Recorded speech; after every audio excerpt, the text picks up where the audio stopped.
Assalamualaikum warahmatullahi wabarakatuh. Selamat datang di channel Kabar CPNS P3K Kesehatan. Semoga teman sejawat dilindungi oleh Tuhan Yang Maha Esa. Teman sejawat yang baru tahu channel ini, silakan subscribe dan bunyikan tombol loncengnya agar tidak ketinggalan informasi tentang kabar CPNS dan P3K yang terbaru. Oke teman-temanku sekalian yang berbahagia, ini ada sebuah informasi teman-teman ya dari merdeka.com. Presiden Joko Widodo atau Jokowi mengatakan dirinya kerap ditanya oleh instansi pemerintah daerah soal nasib tenaga honorer yang masih banyak di kabupaten atau kota. Dia pun bertanya kepada Menteri Pendayagunaan Aparatur Sipil Negara ya dan Reformasi Birokrasi Menpan RB Pak Abdullah Azwar Anas terkait kepastian itu. Tadi pagi saya telepon ke Menpan RB bahwa urusan itu masih digodok, tapi saya minta agar dicarikan jalan tengah yang baik karena masih ada di provinsi ribuan honorer di kabupaten atau kota.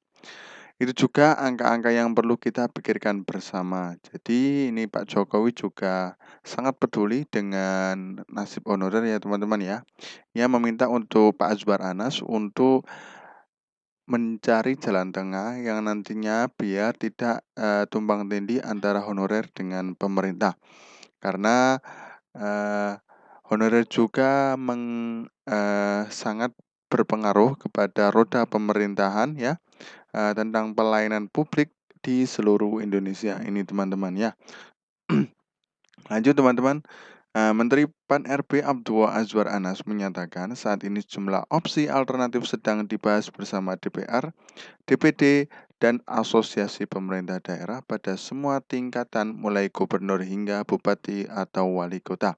Jadi memang stakeholder semuanya teman-teman ya, semua stakeholder sudah berpartisipasi, tinggal nanti goalnya seperti apa. Nah, kita tunggu aja ya, mudah-mudahan sangat bagus untuk tenaga honorer teman-teman ya. Bapak Presiden Jokowi berharap ini adalah jalan atau opsi terbaik. Tadi pagi beliau juga kembali menginstruksikan, artinya tenaga honorer ini benar-benar dipikirkan opsi terbaiknya oleh pemerintah sesuai arahan Presiden. Nah, teman-teman ya. Jadi mudah-mudahan nanti ada kabar gembira teman-teman ya. Anas mengatakan sebenarnya per 2018 sisa tenaga honorer hanya sekitar 444.687 teman-teman ya. Yang disebut sebagai tenaga honorer kategori 2 atau THK 2 jumlah itulah yang seharusnya dituntaskan penataannya. Karena sejak 2018 semua instansi pemerintah dilarang lagi mengangkat tenaga non-ASN dan diberi waktu paling lama 5 tahun untuk menyelesaikan penataannya sampai dengan November 2023. Namun, karena banyak berbagai dinamika dan kebutuhan pelayanan, pengangkatan tenaga non-ASN masih dilakukan. Nah, pada sisi lain, memang tidak bisa dipungkiri bahwa tenaga honorer sangat membantu dalam penyelenggaraan pelayanan publik termasuk sektor pendidikan dan kesehatan. Nah, jadi memang permasalahan mulai tahun 2018 teman-teman ya. Jadi sekitar 444.687 orang itu sudah termasuk yang kategori 2 atau THK 2 ya, tenaga honorer K2. Nah, jumlah itu memang sebenarnya semua instansi di pemerintahan itu sudah tidak boleh merekrut tenaga non-ASN. Namun banyak kebutuhan pelayanan, kemudian dengan berbagai persoalan yang banyak sekali untuk pelayanan publik. Nah, itu makanya masih merekrut. Sampai saat ini juga masih ada yang merekrut teman-teman ya. Lanjut, dia menjelaskan berdasarkan pendataan dan validasi data jumlah tenaga non-ASN terbaru, totalnya mencapai 2,3 juta sebagai data dasar tenaga non-ASN. Namun dari jumlah tersebut hanya 1,8 juta yang diiringi surat pertanggungjawaban mutlak atau SPTJM dari pejabat pembina kepegawaiannya termasuk kepala daerah. Jadi hanya 1,8 juta yang mempunyai SPTJM, yang lainnya tidak mempunyai SPTJM ya dari kepala daerah, teman-teman. Nah, itu sangat disayangkan juga ya, teman-teman ya. Nah, jadi sisanya dari 2,3 juta ya dikurangi 1,8 itu tidak mempunyai surat yang valid. Nah, itu sangat disayangkan, teman-teman ya. Oke, lanjut teman-teman.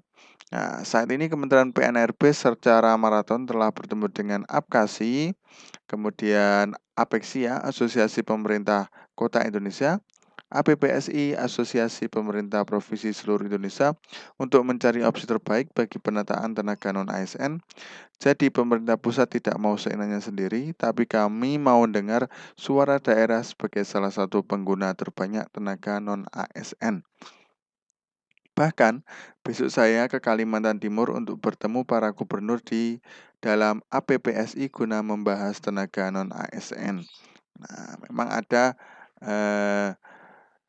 ini teman-teman ya, ada perbincangan nantinya akan ketemu seluruh gubernur di Indonesia ya. Jadi ada Rakernas APPSI, teman-teman ya. Mudah-mudahan nanti ada kabar gembira. Selain itu, lanjut Anas, Kementerian PNRB berkonsultasi dan mendapat banyak masukan dari komisi terkait di DPR dan DPD. Kami juga telah dan terus berkonsultasi dengan teman-teman di DPR maupun DPD karena beliau-beliau juga concern terhadap masalah ini. Jadi memang DPR, DPD juga ikut membantu menyelesaikan masalah. Juga Menteri Keuangan dan lain sebagainya. Soalnya memang untuk pendanaan juga perlu sangat sekali, teman-teman ya. Nah, Anas memaparkan terdapat sejumlah opsi yang saat ini masih diperdalam. Semua opsi tersebut sudah kami bedah analisisnya, mulai dari analisis strategis, keuangan, hingga operasional. Semua pembahasan opsi-opsi maupun alternatif kebijakan yang ada akan kami laporkan kepada Bapak Presiden. Tutup Anas, teman-teman ya.